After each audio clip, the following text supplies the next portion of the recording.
നമസ്കാരം. എല്ലാ പ്രിയപ്പെട്ട പ്രേക്ഷകർക്കും തിരക്കഥയുടെ രീതിശാസ്ത്രത്തിൻ്റെ പുതിയൊരു എപ്പിസോഡിലേക്ക് സ്വാഗതം. ഇന്ന് നമ്മൾ ചർച്ച ചെയ്യുന്നത് നമ്പർ 20 മദ്രാസ് മെയിൽ എന്ന ചിത്രത്തിൻ്റെ തിരക്കഥയുടെ കഥയാണ്.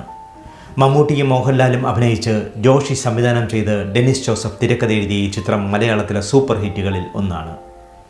അതീവ രസകരമായ ഒരുപാട് മുഹൂർത്തങ്ങളും അതീവ ദുഃഖകരമായ ചില എപ്പിസോഡുകളും നിറഞ്ഞതാണ് ഈ ചിത്രത്തിൻ്റെ തിരക്കഥ അനുഭവം.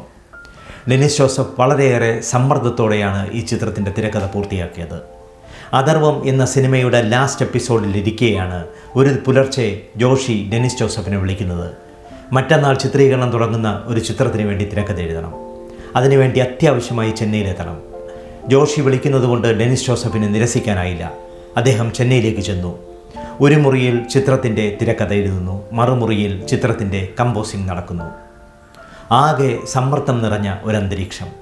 തിരക്കഥ എന്നാൽ ആദ്യം ഷൂട്ടിംഗ് തുടങ്ങുന്നത് ചെന്നൈയിൽ എപ്പിസോഡുകളാണ്, അതായത് 35-40 സീൻ കഴിഞ്ഞിട്ടുള്ള എപ്പിസോഡുകൾ.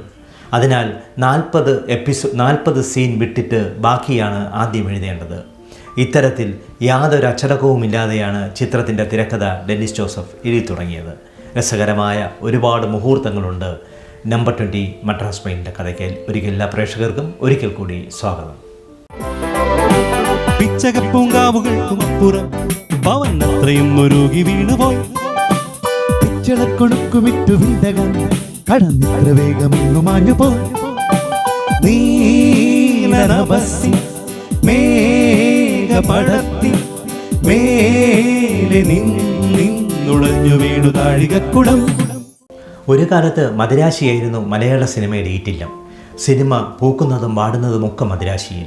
സിനിമയിലെ സൂപ്പർ താരങ്ങളും സാങ്കേതിക വിദഗ്ധരും എല്ലാം താമസിക്കുന്നത് മദിരാശിയിൽ.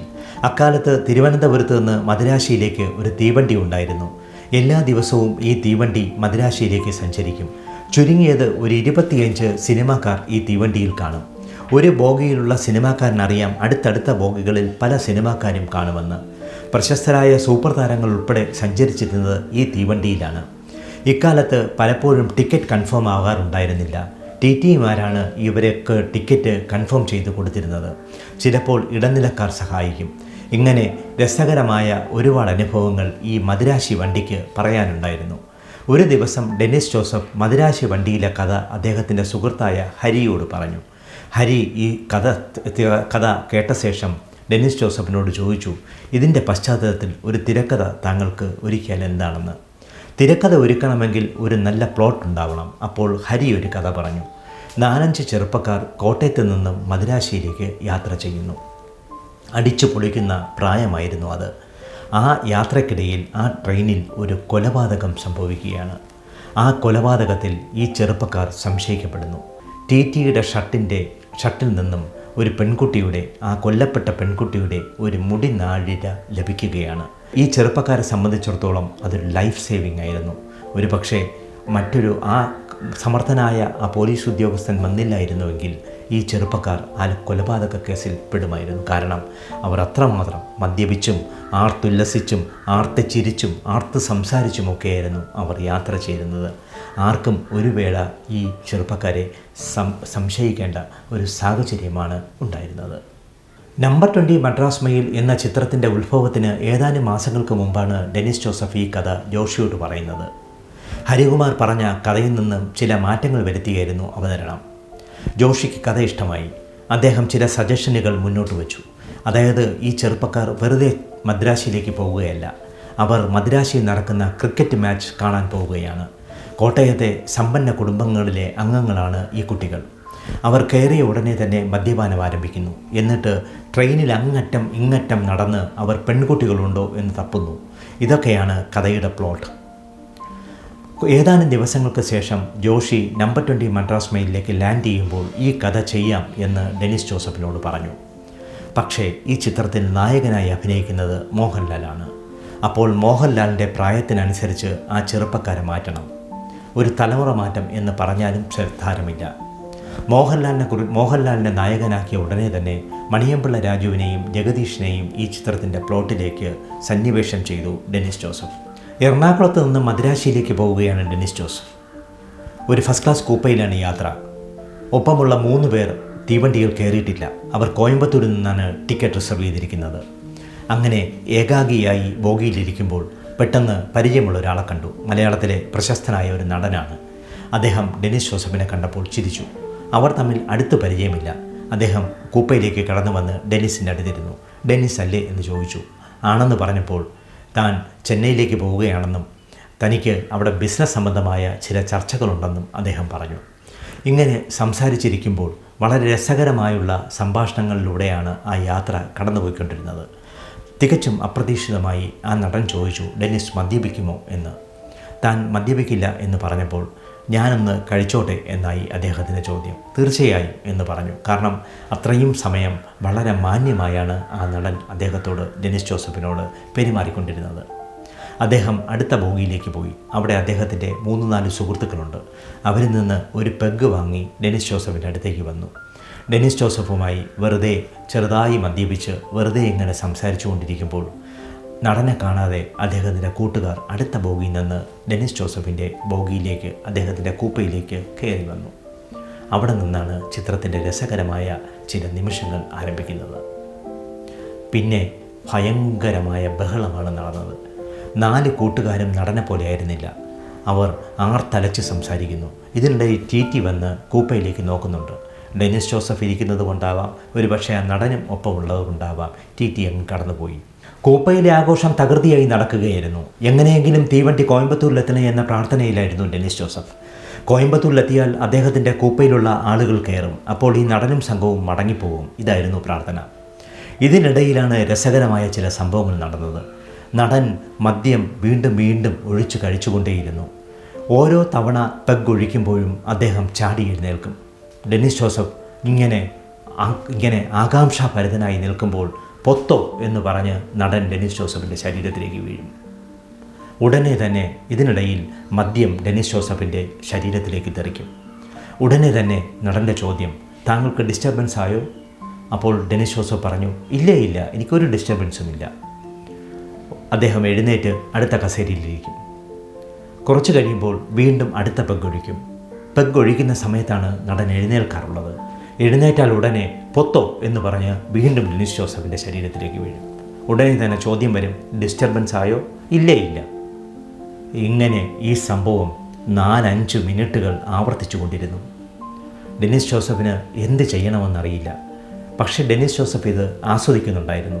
അദ്ദേഹത്തിന് ഡിസ്റ്റർബൻസ് ആയോ എന്ന ചോദ്യമാണ് ഡെന്നിസ് ജോസഫിൻ്റെ മനസ്സിൽ സ്ട്രൈക്ക് ചെയ്തത്. ഇതാണ് നമ്മൾ നമ്പർ 20 മദ്രാസ് മെയിലിൽ കണ്ടത്. ചെന്നൈയിലെത്തിയ ഉടനെ ഡെന്നിസ് ജോസഫ് മമ്മൂട്ടിയോടും മോഹൻലാലിനോടും ഈ കഥ പറഞ്ഞു. ഭയങ്കര സന്തോഷത്തോടുകൂടി മോഹൻലാൽ ഇത് സ്വീകരിച്ചു. വളരെ രസകരമായ ഒരു അനുഭവമാണെന്ന് പറഞ്ഞു.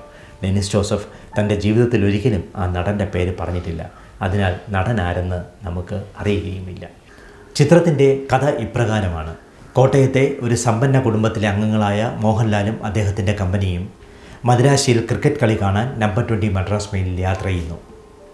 ഇതിനിടയിൽ മലയാളത്തിലൊരു സൂപ്പർ താരം ഈ തീവണ്ടിയിൽ ഇവരുടെ അടുത്തേക്ക് കയറി വരികയാണ്.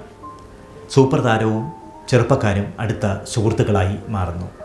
ഇതിനിടയിൽ ട്രെയിനിൽ ഒരു കൊലപാതകം നടക്കുന്നു. ആ കൊലപാതകത്തിൻ്റെ ഉത്തരവാദി ഈ ചെറുപ്പക്കാരാണെന്ന് വരുത്തി തീർക്കാൻ ശ്രമം നടക്കുകയാണ്. ഇതാണ് കഥ.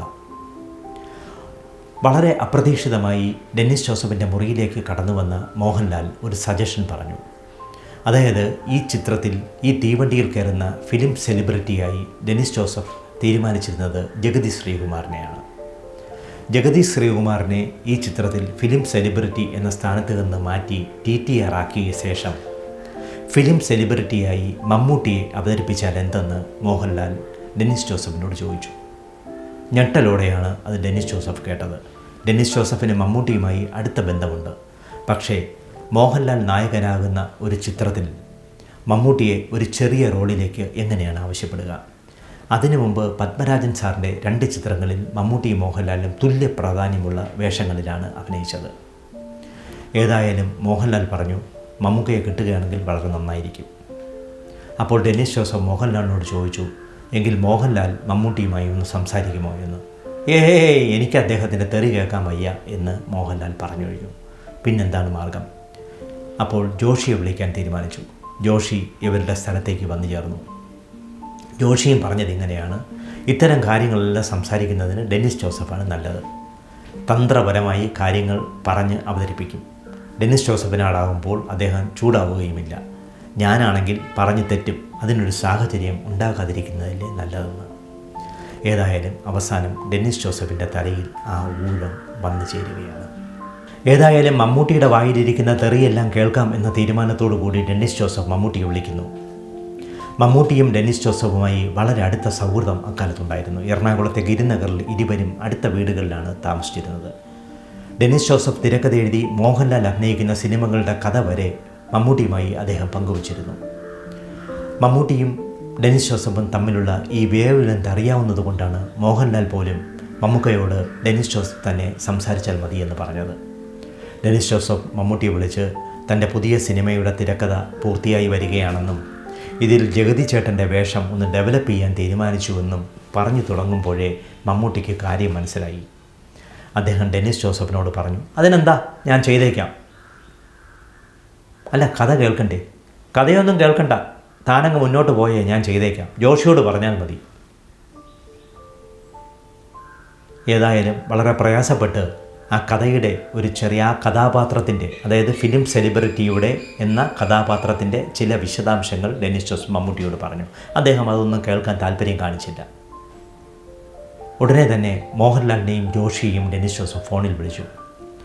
രണ്ടുപേരും സ്തംഭിച്ചു പോയി. ഇത്ര പെട്ടെന്ന് മമ്മൂട്ടി സമ്മതിക്കുകയോ? ഒരുപക്ഷെ നിന്നെ പരിഹസിച്ചതാവും എന്ന് ജോഷി ഡെന്നിസ് ജോസഫിനോട് പറയുകയും ചെയ്തു. ഏതായാലും അന്ന് വൈകുന്നേരം ജോഷി മമ്മൂട്ടിയുമായി ഫോണിൽ സംസാരിക്കുകയാണ്. മമ്മൂട്ടി ഓക്കെ പറഞ്ഞു. അതോടുകൂടി ഡെന്നിസ് ജോസഫിൻ്റെ സമ്മർദ്ദം ഇരട്ടിയായി. ഒരു ഭാഗത്ത് മോഹൻലാൽ, മറുഭാഗത്ത് മമ്മൂട്ടി. രണ്ടുപേർക്കും തുല്യ പ്രാധാന്യമുള്ള വേഷമല്ല. മോഹൻലാലും മമ്മൂട്ടിയും മലയാള സിനിമയിലെ രണ്ട് പ്രധാനപ്പെട്ട നടന്മാരാണ്. രണ്ടുപേർക്കും വളരെ അച്ചടക്കമുള്ള ഒരുപാട് ഫാൻസുണ്ട്. ആരുടെയെങ്കിലും സ്ഥാനം ഒന്ന് താഴ്ന്നു പോയാൽ ആകെ വിഷയമാവും.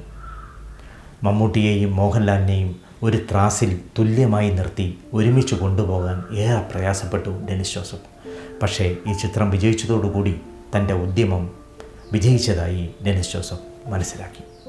രസകരമായി മുന്നേറിക്കൊണ്ടിരുന്ന നമ്പർ 20 മദ്രാസ് പെയിൻ്റെ തിരക്കഥയിൽ ചില കല്ലുകളികളും പിന്നീടുണ്ടായി.